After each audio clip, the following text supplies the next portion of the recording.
they didn't have any Chinese speaker in the congregation, but they wanted to do like a diverse language fusion of that same song.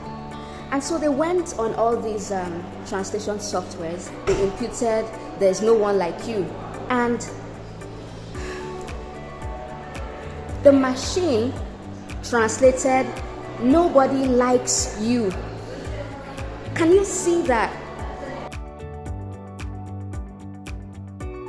In Chinese, when you want to say "there is no one like you," you would say "没人跟你一样." Okay? 没人跟你一样 or 没有人跟你一样. 没人跟你一样 is a shorter, more direct. It's when you're more fluent, you just keep some words and 没人 instead of 没有人, you can say 没人跟你一样. So the machine would have done well to write 没有人跟你一样, but instead the machine translated "nobody like you" into "nobody likes you" and translated 没有人喜欢你 没有人喜欢你 nobody likes you instead of 没有人跟你一样 no one like you. It puts "nobody likes you" 没人喜欢你. And they were singing it with from something that was supposed to be a song of praise and a song complimenting God, it became a song saying nobody likes God. And they were singing with confidence. They really had confidence that the machine must have given them the right thing. And if you look at it, it depends on the way you say it. The machine wasn't totally off. You know, the machine probably thought they meant to say "nobody likes you." They just forgot to put the S. But that was not, nobody like you. It's not "nobody like you." You see, it's a difference that sometimes only a human being can distinguish, unless the machine gets really evolved to a very advanced level and can even begin to decipher those nuances. These tools are there for people to use. They're there to make things easier, but you do need the human element for emotional intelligence and contextual appropriateness. So the right thing would be to hire a human translator. Just want them to review something that had already been translated for contextual appropriateness.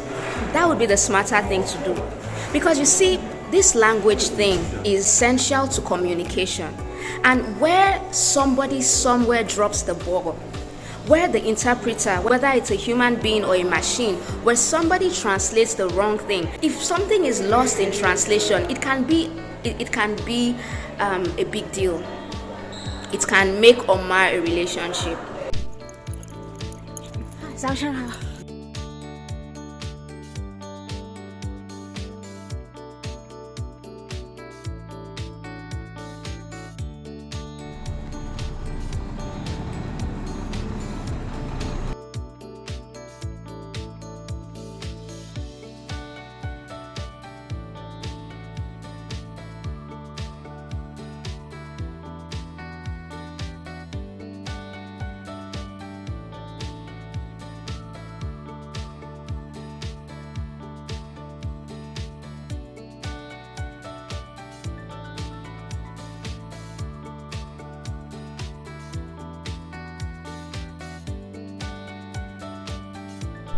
So today I'm at this international conference on the impact and the effect artificial intelligence has on language learning and learning in general, as well as translation from one language to the other.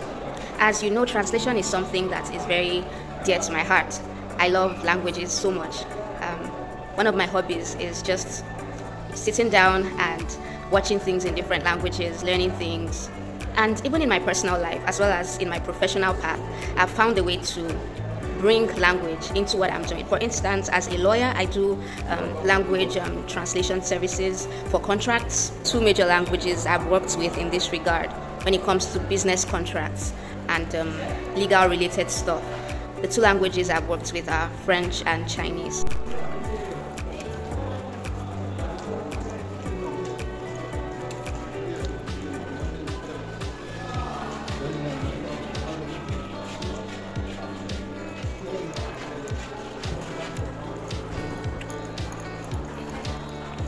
Ni hao, ni mai hao. International student. Yes, please. Thank you.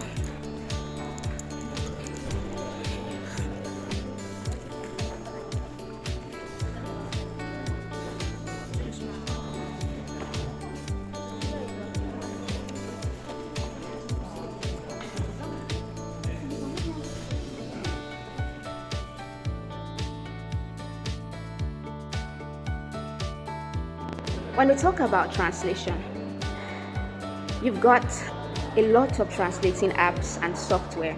Many times, people might be unwilling to go the extra mile of getting the human being involved, the human being that actually speaks the languages, because they feel, why should I spend that money when I can just go online or use a particular software and I'll get it? But here is the hilarious aspect. You see, the machine will definitely give you a literal translation, but many times there is no contextual intelligence. It just gives you word for word and word by word translation. Take for example, you tell some software to say to translate sleep well from English to Yoruba. In Yoruba, if you want to say sleep, you would say sun. Sun means to sleep. And if you want to say well in Yoruba, you would say rere, rere.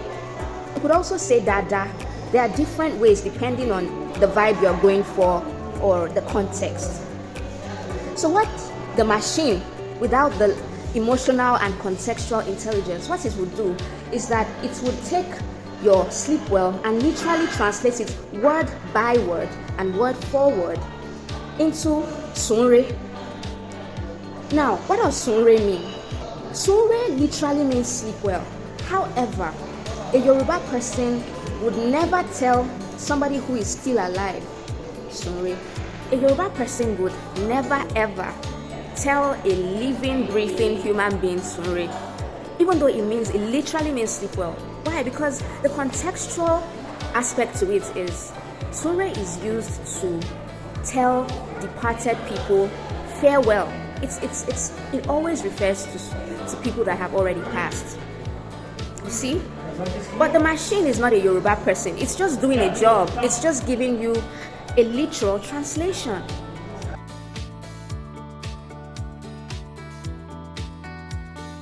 I was once in a business meeting where you had a Nigerian director seated there. There was a businessman there from China, right? And the Nigerian director was at the meeting with a Chinese businessman who had a proposal for the financial institution. The meeting went on, and it seemed like the financial institution was not really interested in making that investment or accepting that proposal.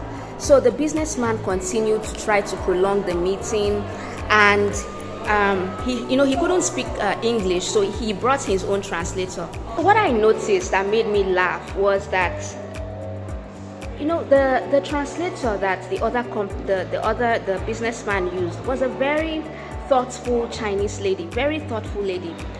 The person she was representing was mad at my boss because he felt like my boss was not jumping at the offer, and he was wondering what was the big deal, and he would make some remarks like, why is he talking like somebody that does not know anything?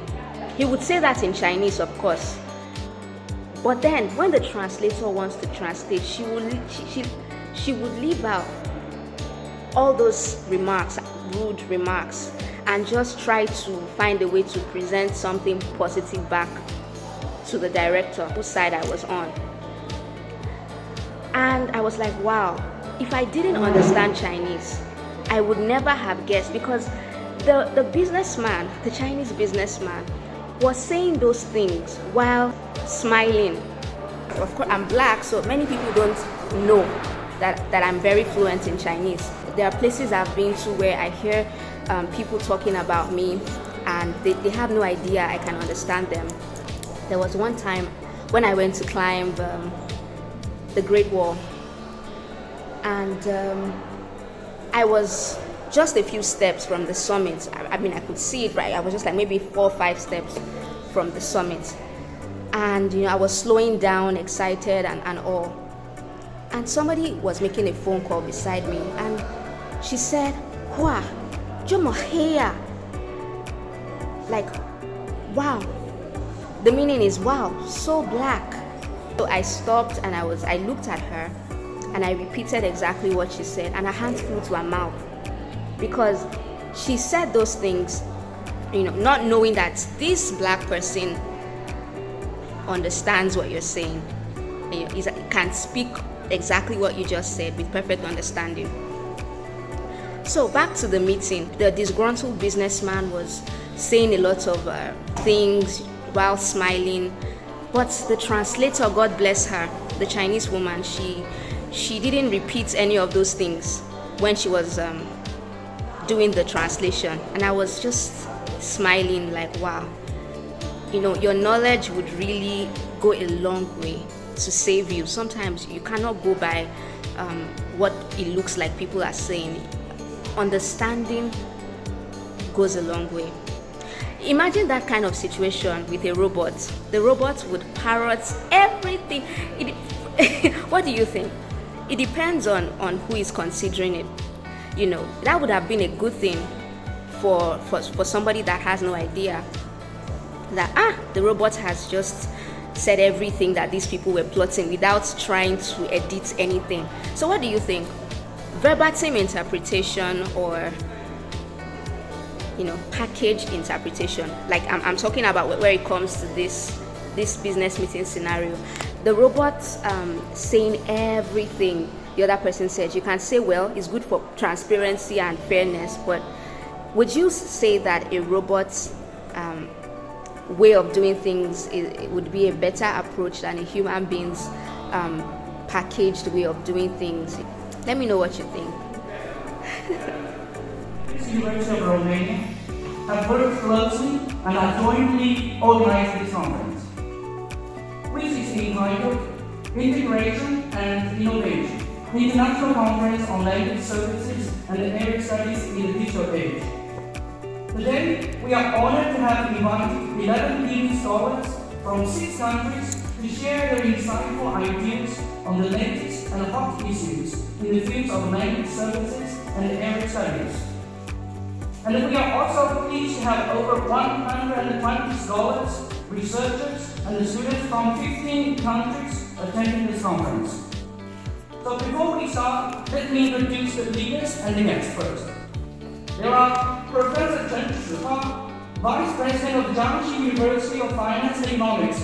Welcome. Experts were at the conference, doctors of different disciplines who have done their research, and they attacked the whole thing from different angles.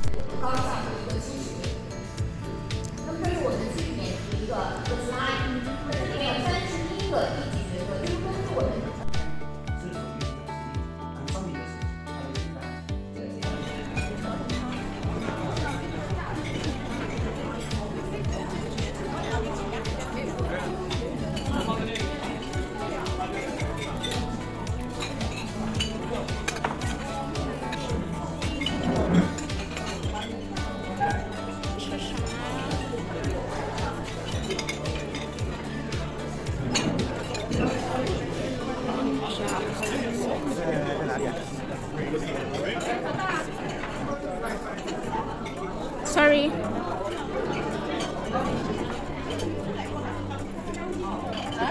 This is where the goodies are. Oh my gosh, look at that spaghetti. Where'd you get the spaghetti? Oh, wow.